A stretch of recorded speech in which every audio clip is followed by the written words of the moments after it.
টেক্সটের ভিতরে আপনি যদি কোনো টেক্সটের ডিরেকশনটা আপনি কন্ট্রোল করতে চান, ডিরেকশন এখানে কন্ট্রোল করতে পারবেন কীভাবে সেটা আমি আপনাদেরকে দেখাবো।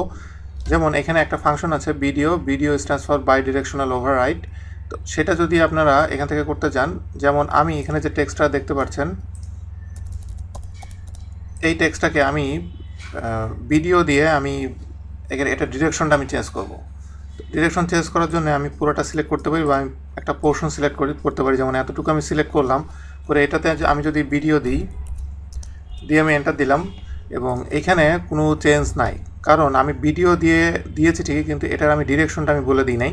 এটা ডিরেকশন যদি আমি বলতে চাই তাহলে আমাকে একটা অ্যাট্রিবিউট অ্যাড করতে হবে। আমি ডিরেকশন dir এবং এটাকে রাইট, এটা দিয়ে আমি এন্টার দিলে এবার দেখেন যে আমি it is a long established, এটা কিভাবে এখানে চেঞ্জ হলো। আপনি যদি ভালো করে এটাকে যদি খেয়াল করেন, এটা যদি দেখেন তাহলে এখানে দেখেন যে ইট ইজ এ কীভাবে লং এস্টাবলিশড, কীভাবে এটা চেঞ্জ হয়ে গেছে। অ্যাকচুয়ালি এটা যদি আপনি আয়নায় ধরেন তাহলে আপনি যেটা দেখবেন সেটাই আপনি এখানে দেখতে পাচ্ছেন।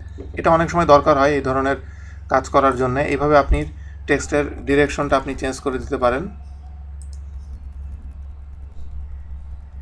এরপরে আমি যদি প্যারাগ্রাফ আছে, প্যারাগ্রাফের ভিতরে ডিরেকশন অ্যাট্রিবিউটটা যদি আমি অ্যাড করি, রাইট দিই, তাহলে এখানে এটা কিভাবে এখানে চেঞ্জ হয় এটা দেখেন।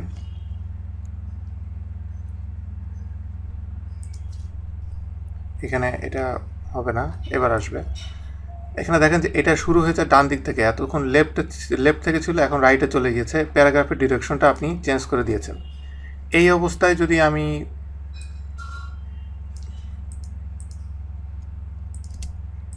এতটুকু আমি সিলেক্ট করে